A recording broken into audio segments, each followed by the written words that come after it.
ہم لعنت بھیجتے ہیں فرقہ واریت پر، امت کو تباہ کرتے ہیں وہ لوگ جو فرقہ واریت پیدا کرتے ہیں. لیکن آپ کو بتاؤں، جس جماعت سے آپ کا تعلق ہے نا، اس جماعت کی امت مسلمہ کو ضرورت ہے. قیامت بھی 10 محرم کو ہی آئے گی، جمعے کا دن ہوگا. تو میں آج دل کو حاضر ناظر رکھ کے، اپنی طبیعت کو حاضر پا کے باشعور آپ کو کہہ رہا ہوں، جاگ کے سننا خدا کا واسطہ. آپ اس جماعت سے تعلق رکھتے ہیں، اگر کافر کے سامنے اسلام کا کوئی چہرہ پیش ہو سکتا ہے تو صرف سنی کا چہرہ پیش ہو سکتا ہے. ختم ہو گئی بات. ورنہ کوئی صحابی کا بے ادب ہے، کوئی اہل بیت نبوت کا.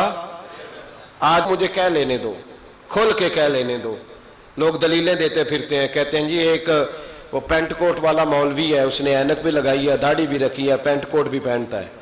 اس نے جی 1500 بندہ ایک دن مسلمان کر دیا، ایک دن 1000 مسلمان کر دیا. پر پتہ ہے وہ بدبخت کہتا کیا ہے؟ وہ کہتا ہے امیر المومنین یزید رضی اللہ تعالیٰ عنہ. میں کیا کروں اس کے 1500 مسلمان کو یا 2000 اس کے کلمہ، اور وہ جی بڑی دلیلیں دیتا ہے. وہ دلیلیں سنبھال کے رکھے، وہ دلیلیں جو جی بڑے لوگ اس کے ساتھ ہوتے ہیں. تو کربلا کے موقع پر زیادہ لوگ یزید کے ساتھ تھے، زیادہ لوگ. ہم کثرت کے قائل نہیں، ہم حق کے قائل ہیں. ہم اب چھوڑ دو بات، دلائل کی طرف آؤ. عجیب تماشا ہے.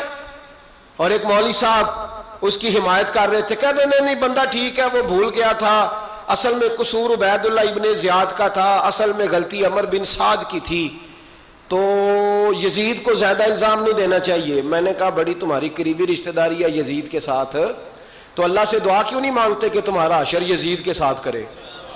مانگنی چاہیے نا دعا. کیا خیال ہے آپ کا؟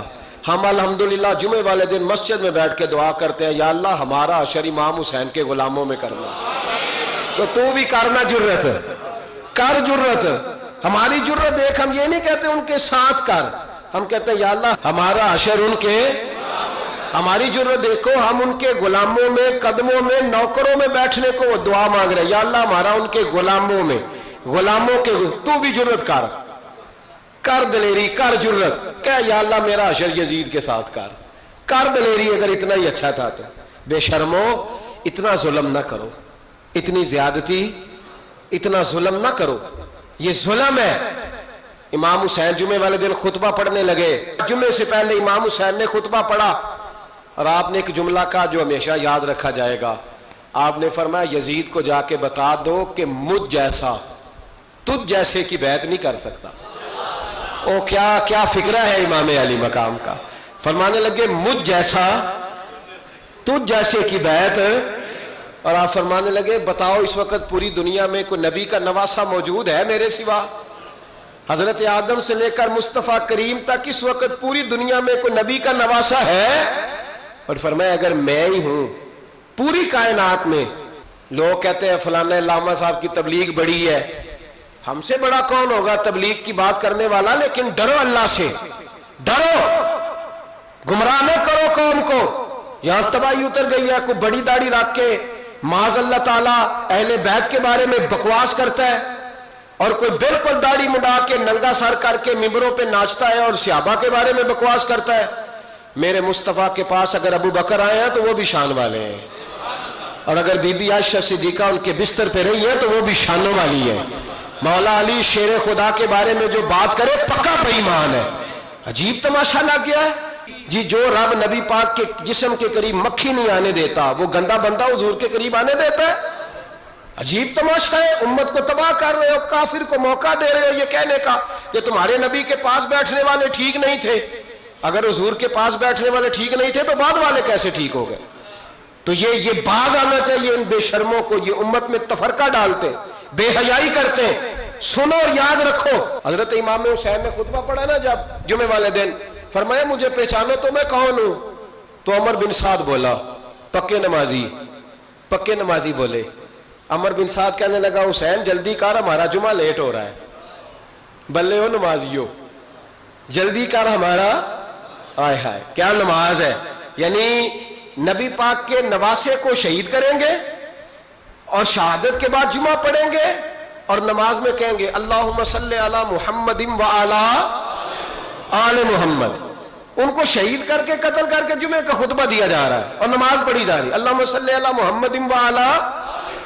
تو میرا سنی بڑا بھولا ہے, کہتا ہے جی وہ زیادہ نمازیں پڑھتے ہیں. تو زیادہ نمازیں تو عمر بن سعد بھی پڑھتا تھا.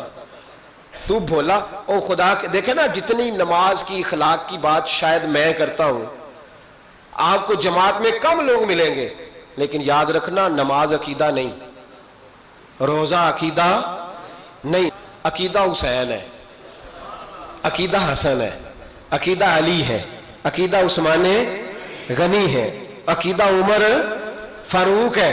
میں اس شخص کو کیا کروں؟ مجھے اس شخص کی کیا ضرورت ہے جو ممبر پہ بیٹھ کے کہتا ہے حسین ابن علی باغی تھے؟ وہ شخص, اس کی نماز روزہ حج زکات دیکھا جائے گا. آؤ قرآن مجید سورہ شورا آیت نمبر 23, گھر جا کے قرآن مجید کھولو, یہ والی آیتیں بھی پڑھا کرو, یہ والی بھی کھولا کرو.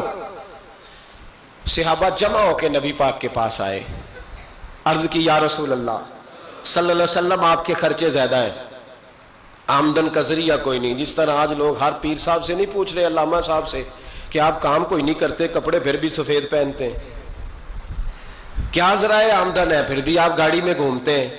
ہمارا تو پروگرام تھا مولوی بھوکا مر جائے, پر اس کے پاس آتے ہیں تو یہ تازی چائے پلاتا ہے. کیا مطلب, کس طرح کا رویہ ہے؟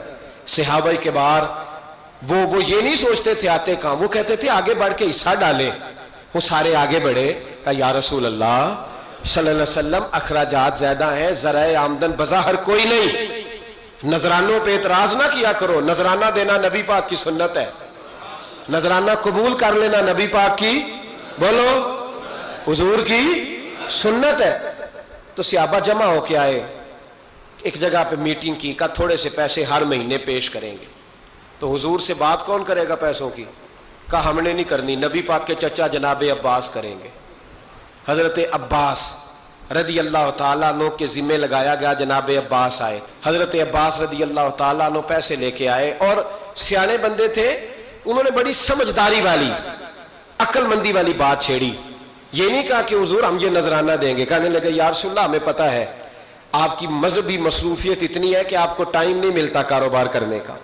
اگر آپ کام کریں گے تو پھر آپ کس طرح کر کے دین کا کام ہو سکے گا. اور یا رسول اللہ آپ نے جو ہمارے لیے کیا ہے اس کا ہم بدلہ نہیں دے سکتے, ایک حرف کا بدلہ نہیں دے سکتے. حضور یہ تھوڑا سا نذرانہ ہر مہینے لایا کریں گے, قبول کر لیں. نبی پاک کے سامنے رکھا ہی تھا کہ اللہ کا قرآن بول پڑا, کا کل لا اسألکم علیہ اجرا, محبوب ان سے فرما دو کہ میں نے تمہارے لیے بڑی تکلیف سہی ہے, پر میں تم سے کوئی اجر نہیں مانگتا, تم سے کوئی اجر نہیں مانگتا. ہاں اگر تم نے کچھ کرنا ہے الا المودۃ فی القربى, تو میرے قریبیوں سے پیار کرتے رہنا, میری ختیجہ سے پیار کرنا, میری عائشہ کا ادب کرنا, میرے قریبیوں کا احترام کرنا. یا رسول اللہ ازواج تو گھر میں ہے ہی, قریبی کوئی اور بھی خاص ہے جس کا ادب کرنا ہے؟ تو نبی پاک نے فرمایا ہاں علی, فاطمہ, علی اور فاطمہ کی اولاد. فرمایا ان کا ادب کرتے رہنا, اس کا مطلب یہ ہوگا کہ تم نے میرے ساتھ بڑا ہی اچھا سلوک کیا ہے. کہا ان کا ادب کرنا, جناب علی, سیدہ فاطمہ, اور دونوں کی ان کا ادب